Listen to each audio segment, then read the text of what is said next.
So it's time for another gardening week and I am back planting again. Lettuce today.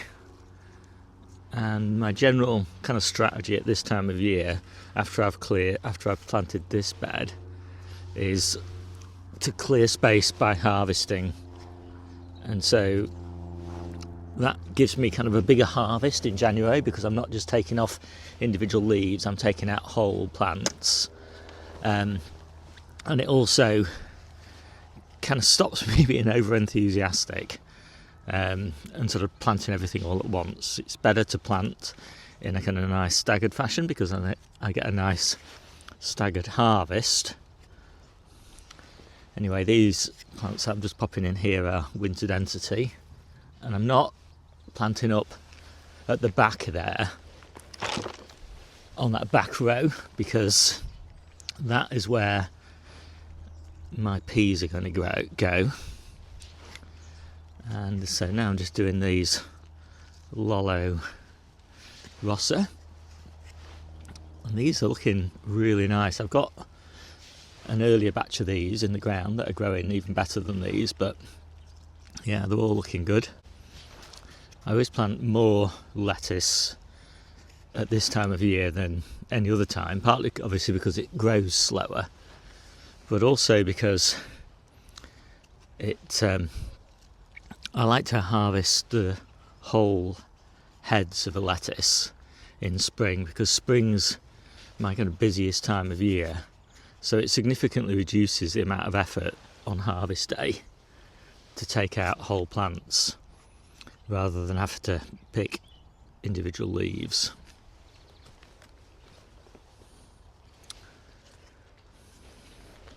So last year, when I did lettuces with peas at the back, like I'm doing this year, I interplanted the lettuce with onions. Onions that can either be harvested early as salad onions if I needed them, or left to grow on into bulbing onions. And in the end, I had enough salad onions, so I left them to grow on. And I got a lovely kind of bonus harvest of main crop storage onions.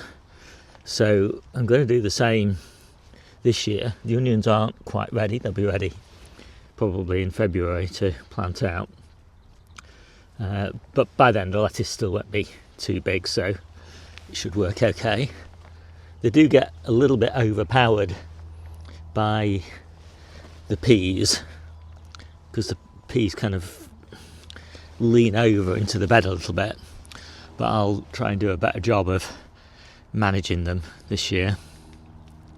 So anyway, that's all lettuce done. It's looking pretty good. Doing my strawberries, my early strawberries. So I think I potted these up about September time. These runners, second year runners ideally, to give you the biggest harvest. And yeah, I just left them in the pots outside until now. And yeah, they're a bit soggy roots, it's been raining a lot, so I'm putting them into dry compost, well, moist compost anyway. I won't water them for a while, there's plenty of moisture in there. I'm trying to fill these as full as I can, because the compost does kind of shrink over time. But yeah, I love doing early strawberries as well.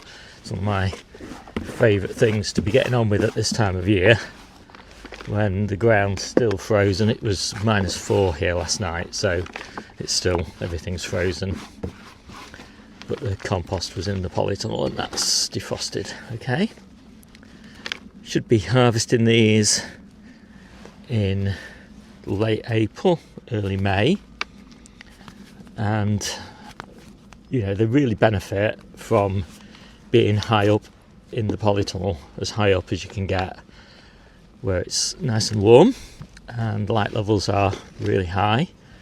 I'll probably put a few of them in the greenhouse as well, which will be even warmer, so hopefully an even earlier harvest.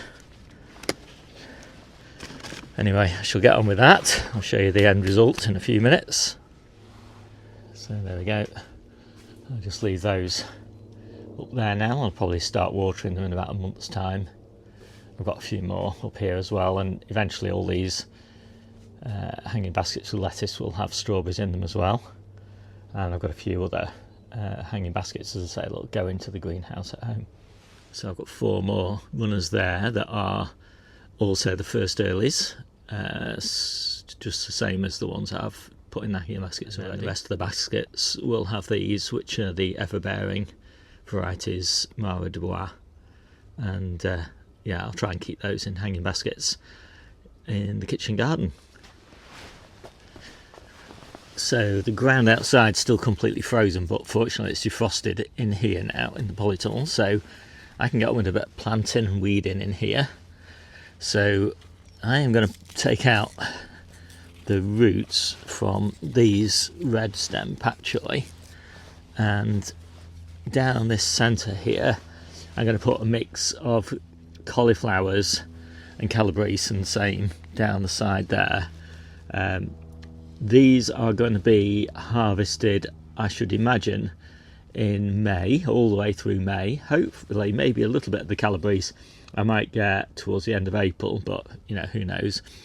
It tends to be a little bit variable, depends on the weather. But by the end of May, this is where I'm going to have a whole load of melons and I don't know what else, probably some climbing squash as well. So yeah, it's quite a nice timing, because obviously you don't really want to put your melons out until late May, and so you can get a nice harvest over winter of the Asian greens, and then a nice harvest after that, and might just be able to get a harvest of radish from down the edges here of these beds. We'll see how that goes. So I mentioned at the start of this video that I'm planting after harvesting at the moment, so I've just taken out a row of these patchouli over the last few weeks down the centre here, and so that's given me space to pop these calabrese in. I'm quite pleased with these, nice root ball. They're quite young plants actually, these, so they're doing pretty well.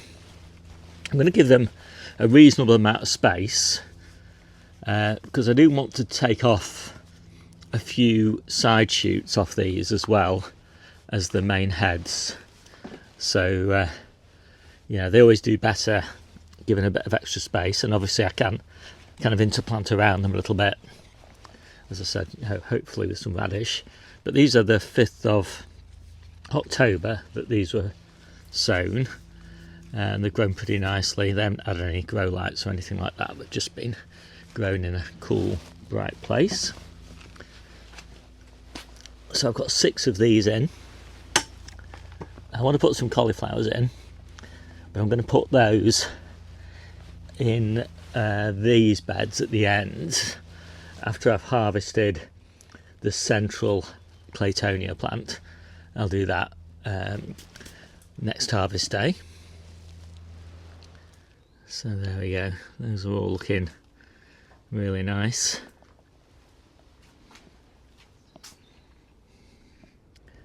So I thought I'd also just take a quick look at these carrots, and they don't need a lot of thinning.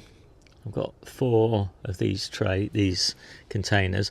It's just sort of situations like this where I've got 2 carrots really close together where I just want to take one of these out here. I'm just going to snip them out though with scissors. So I actually ended up with quite a few thin-ins out of there, and I'm pretty pleased with the germination and the kind of success of these. They're looking really strong for this time of year. I don't want them any bigger than this because the likelihood is then they would go to seed. They may be a little bit too big for the time of year, but you know, what can you do about the weather? So we'll just have to wait and see. And hopefully you can see that the surface of this compost is very dry now because we've had quite a few nice sunny days. But if you take a look at this one where I took the root out, you can see how far the root goes down. So yeah, the carrots aren't in any risk of drying out. And so finally, just do a quick harvest video And this is our smallest table of the last 12 months, I think. It's always a grim time, isn't it? Sort of coming towards the end of January. Not much energy in the sun still, and all the plants are a bit weak and feeble. Not much new growth. Yeah, it's not great. As soon as we get to February, things start to pick up a little bit. But anyway, got little pups from the red cabbages. Yeah, actually we've forgotten to pick the beetroot from the store, but that's the beetroot from the ground. Just one more pick from the ground and then we're done. Carrots, spinach, red cabbage from the greenhouse, parsnips from the ground, potatoes from the ground. Yeah, and one of the reasons we haven't got very much in the way of food on the table at this time of year is because we're really short of brassicas.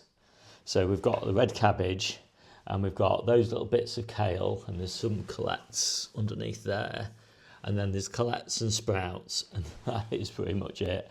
So normally we have loads more, but because we had to take some beds out of kale to put the greenhouse in, and because the colettes are way slower than forming than they've ever been in the past, yeah, we're a bit short. I mean, we are not short, Debbie and I, but we haven't got very much for the kids. Plenty of squash in the store. We're just sort of going smallest to largest, so these are the three smallest ones that we've got. Onions from the store, garlic from the store, and leeks at the back there. And that is it, pretty much, apart from the salads. I made the salads up. So we've got salad onions, we've got claytonia, we've got lamb's lettuce, we've got red pak choi, we've got tatsoi, we've got lettuce, and we're just about to add some tomatoes from the supermarket and stuff like that. So that is it. Pretty, let's be generous, say it's a modest harvest this week. Onwards and upwards. My name's Steve. This is the Seaside Kitchen Garden and Allotment channel, and I'll see you soon.